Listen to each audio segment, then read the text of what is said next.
Okey, Assalamualaikum untuk anda semua. Selamat berhujung minggu dan juga bekerja bagi negeri yang terlibat dengan kerja, dan kita masih lagi berjuang untuk PKP. Hari ini saya tadi dari jogging. Jadi minta maaf ya, muka serabai sikit. Dan lepas jogging, memang kita kena minum banyak air, dan saya memang tak tinggal kurma walaupun travel. Kurma ni penting sebab cukup tenaganya, cukup nutriennya. Hari ini kita banyak nak berkongsi tentang malnutrisi, kesan malnutrisi kepada anak. Sebab bila pada zaman sekarang ni, patutnya di zaman teknologi yang canggih, yang moden, kita seharusnya ada ilmu yang meningkat lah. Kita bimbang, bisa kata kalau zaman dah makin moden, makin canggih, tapi kita masih lagi ada kekurangan ilmu tentang bab makanan. Ya, memang kita biasa dengar anak-anak ni suka kepada jajan, kepada makanan yang tak berkhasiat. Ya, saya pernah nampak kanak-kanak umur 9-10 dah terpaksa buat pembedahan, dia terpaksa ada tube, dan juga nampak memang tak sihat lah dari segi kulit. Dan kalau anak-anak tu tak sihat, memang kulitnya, matanya akan nampak lain lah ya. Kita boleh bezakan. Jadi hari ini cabaran kita adalah untuk mengenyangkan anak-anak. Ingat ya, ada yang dapat memenuhkan tapi tidak mengenyangkan ya. Makan benda yang mungkin kategori yang mengarut, memanglah penuh perut tapi tidak mengenyangkan. Dan mengenyangkan pun ni ada dua aspek. Yang pertama, kenyang dan berkhasiat. Yang kedua, kenyang, penuh perut tapi tidak membawa manfaat. Ya, itu yang dapat kita kongsikan ya. Sebab di segmen Hamparan Kata ini juga, kalau boleh kita nak berkongsi tentang menyebarkan kebaikan. Berdasarkan temu bual saya dengan beberapa pakar, ini yang dapat kita rumuskan dalam sesi pada pagi ini. Bagaimana malnutrisi ini bukan hanya kurang nutrien, kurang zat, tetapi juga merujuk pada kelebihan.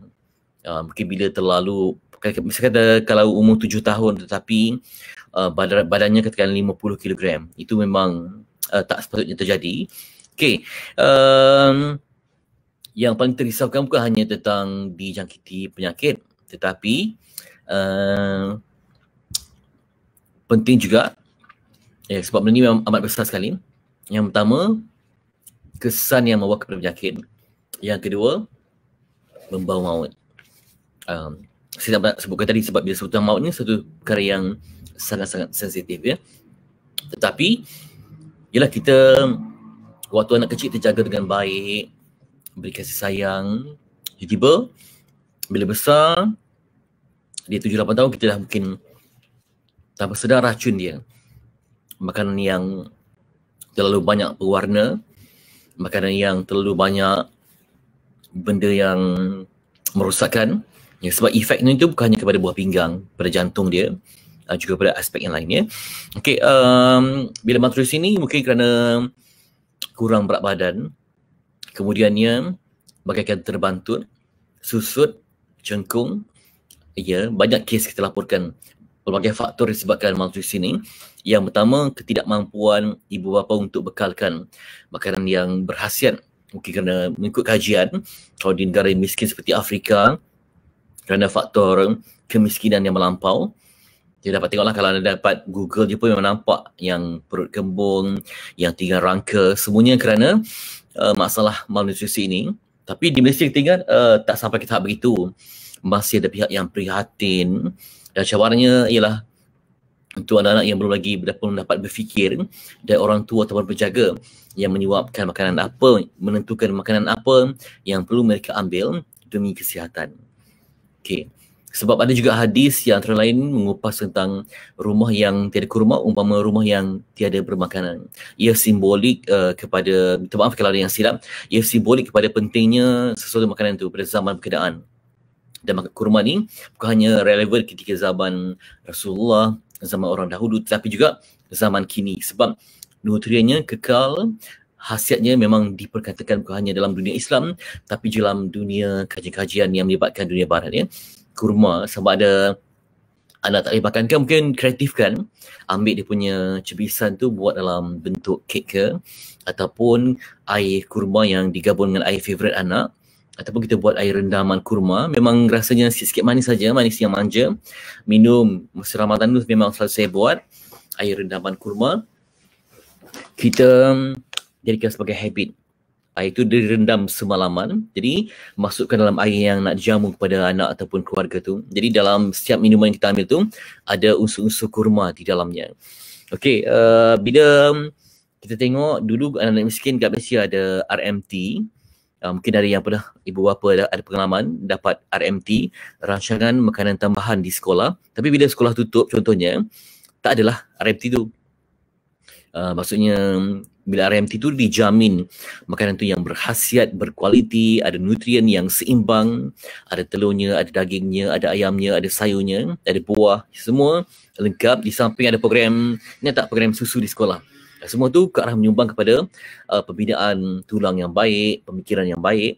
Sebab bila kelaparan, bila ada efek pada organ tertentu, yang kita bimbang sekali, efek kepada psikologi, minda, emosi mereka yang belajar tapi keletihan. Memang ada kes kemiskinan, datang ke sekolah selalu pengsan. Rupanya bila guru kaji hanya ambil ikan masin saja. Mungkin terlebih garam ataupun tak ada keseimbangan. Jadi kerap letih, kerap lesu dan tumbang. Ya. Jadi kalau ibu bapa tahu anak-anak mereka ni berkawan dengan siapa, dengar cerita anak, terutama di kawasan kampung. Okay, contohnya macam dia kata, kawan dia tu memang tak bawa bekal. Kawan dia tu bawa bekal kesian sikit. Jadi mungkin ibu bapa dapat, ini esok ni sedekahkan dekat ni ya. Yang ni sedekahkan dekat ini ya. Supaya semuanya dapat berkembang dengan cemerlang dari aspek psikologi, intelektual, kaitan antara psikologi, mereka bebas berlari. Sebab kanak ni kerja dia macam aktif kan, bermain. Tapi bila tak ada tenaga, macam mana nak main? Tenaga pun tenaga yang sementara, yang tak memberi manfaat pada perkembangan dia. Ada yang mungkin nampak cengkung, susut, terbantut, lesu, letih, tak ada motivasi. Cabaran untuk kita menjaga sekeliling, mewujudkan komuniti yang saling membantu. Sebab tu sekarang ni saya fahamkan banyak masjid yang dah pun ada food bank, dan mungkin kalau kita tahulah jiran-jiran kita terutama di kawasan yang perlukan kepada bantuan makanan, kita bekalkan, bagi kurma, bagi oat ke ataupun bagi apa-apa sahaja yang membantu membina perkembangan baik dalam kalangan mereka. Okey, minggu lepas kita bincangkan bukan senang untuk beri makanan yang seimbang, sebab ada anak yang cerewet ya. Itu kategori orang yang memang ada duit lah, dia boleh bagi apa saja, boleh try and error, bagi anak ini, jamu anak ini. Tapi bagi individu yang tak ada pilihan, tak ada duit ya, apa yang perlu mereka lakukan? Nak menggali sumber alam ke, nak bagi makan anak ubi kayu ke. Dalam masa dulu mungkin ada ubi kayu di belakang rumah, mungkin ada kelapa di belakang rumah, mungkin ada macam-macam pisang yang ditanam sendiri, ayam yang diternak. Tapi sekarang ni kalau miskin bandar, memang cabar. Jadi makanan yang itu amat penting. Okay, bagi di negara yang miskin, ialah kita tengok ya, banyak paparan individual. Ia juga menyebabkan otot-otot itu menyusut. Dilaporkan juga boleh mengurangkan stamina dan mobiliti, kemampuan anak, dan juga boleh efek kepada aspek kalau berlaku luka, cedera, sebab tak ada vitamin, tak ada nutrisi, di luka tu lambat sembuh dan sakit tu mungkin berpanjangan. Bila luka lambat sembuh, dia punya sistem imuniti dan juga penghasilan antibody tu menjadi terganggu. Jadi anak tu lebih lemah. Lemah bukan hanya sekarang ketika kecil, tapi juga pada masa hadapan. Okey. Dan di sana memang kemiskinannya sangat tegar. Saya pernah sampai ke negara Afrika, contohnya macam di Tanzania dan di Sudan. Memang di depan mata, terutama bila melibatkan ada pelarian. Tapi di Malaysia tak ada pelarian. Memang cukup, cuma kena bantu saja. Mungkin ada yang kurang, kita kena tambahkan. Okey, yang seimbang karbohidrat, protein, lemak yang berkhasiat dan juga tenusu. Tenusu ni bila program mula balik nanti, kita harapkan ada yang dapat manfaat lah. Ya, kadang-kadang tak diberi tenusu, kita nampak macam anak tu macam tak berkembang sangat ya. Kita bimbang takut bila dia terbantut, susut, emosinya terganggu, jadi membesar dalam keadaan yang begitulah, yang tak disokong oleh kesihatan yang baik ya. Okey, sebenarnya isu malnutrition ini bukan seorang dua tapi jutaan di atas muka bumi ini ya. Ya, yang disebutkan tadi bila orang tu dah meningkat usia, kemudian ialah tu tentang orang tua yang dah habis sumber pendapatan dan income dia, tak ada makanan yang berkualiti. Sedangkan waktu tua itu diperlukan khasiat sokongan. Okey, yang terjejas dari segi pendapatan, yang tak mampu sediakan makanan yang berkualiti. Okey, ada juga yang mungkin disebabkan ada masalah pemakanan, itu tak boleh, ini tak boleh, dia ada macam disorders lah. Okey, tak lalu itu memang kalau makan muntah jadi menyebabkan dia tak dapat suplemen yang bagus ya, tak dapat yang betul-betulnya, dia kena merujuk pada suplemen yang sesuai daripada nasihat farmasis ataupun doktor, tapi tak dilakukan mungkin kerana faktor kewangan. Okey. Kemudian juga kita dapat lihat bila dalam keadaan yang tidak selesa, contohnya macam di rumah pelarian, kawasannya memang tak ada kemudahan aspek perubatan semua-semua, jadi menyebabkan ialah ada yang penyakit yang semasa tu segi Sudan 2007, penyakit yang dah tak ada kat Malaysia yang memang dah ada dibasmi seperti penyakit beri-beri itu masih wujud di sana ya. Kita dapat tengok yang datang tu mata teruk, macam-macam lah, tak dapat digambarkan sebab mereka ni pelarian, tak ada kemudahan asas perubatan pun, tak ada apa-apa yang baik. Jadi menyebabkan kehidupan mereka ni terdedah pada risiko penyakit dan boleh menjangkiti orang lain pula. Okey. Jadi juga saya ingin kongsikan bagi keluarga yang mungkin diuji dengan ada ibu bapa yang penagih dadah ya, duit tu banyak habiskan untuk beli dadah saja. Jadi anak-anak ni makan tak cukup, hanya nasi saja, mana sayurnya, mana telurnya, mana dagingnya. Jadi ditinggalkan dengan keadaan yang begitu kronik lah. Sebab anak tu lapar. Bila lapar dia banyak memberi kesan lah, sebab budak-budak ni diperlukan membesar dengan baik. Ya, takut nanti kelaparan ni adalah perkara yang sangat menyedihkan di zaman moden. Ya, diberi makan yang mungkin dah basi. Kalau ada ibu bapa yang berani dadah kan, tak dapat berfikir, dia main tauk saja. Okey. Sebab juga ia ada kaitan dengan perut lah. Bila dah terlalu lama tak makan, jadi bila dia makan dia macam menolak ya, ataupun beri makan yang tak bersih, dia juga menolak, menyebabkan berlakunya banyak masalah kesihatan.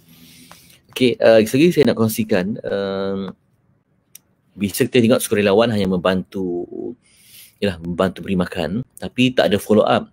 Beri makan tekan beras ke apa ke, lepas tu tak ada follow up. Jadi mungkin ada sukarelawan perlu naikkan level mereka, beri makan dan juga tengok apa yang diperlukan. Dia kata beras dah banyak dah, dia tak payah bagi beras dah. Dia kata dia perlukan ikan, anak dia perlukan vitamin, anak dia perlukan kurma, anak dia perlukan itu.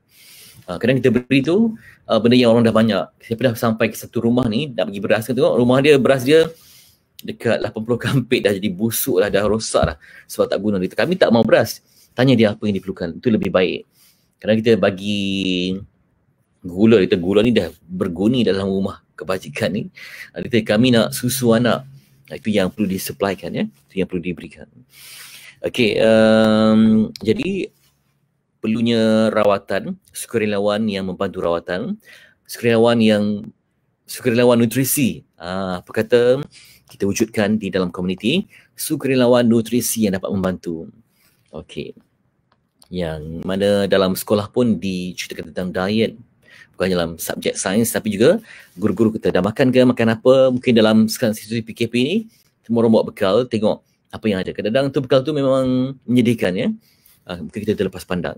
Jadi bila dah ada sukarelawan ni, kita monitor perkembangannya, progresi. Anak ni bulan 1 tu berat dia tekan 25, bulan 12 apa jadi?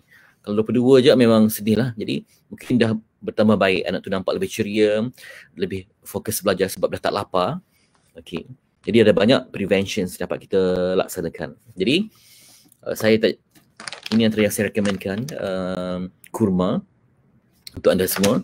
Satu rumah mesti ada kurma, dalam kek ke, dalam makanan ke, campur je ikut aktiviti, yang penting berkhasiat. Dan juga kita jadi sukarelawan nutrisi. Kalau ada kita tahu siapa yang miskin tu, tanya dia apa lagi tak cukup. Gula beras dah ada, minyak dah ada, Kalau mungkin kita teringin nak rasa zaitun, mungkin kalau ada rezeki lebih dapat kita bekalkan.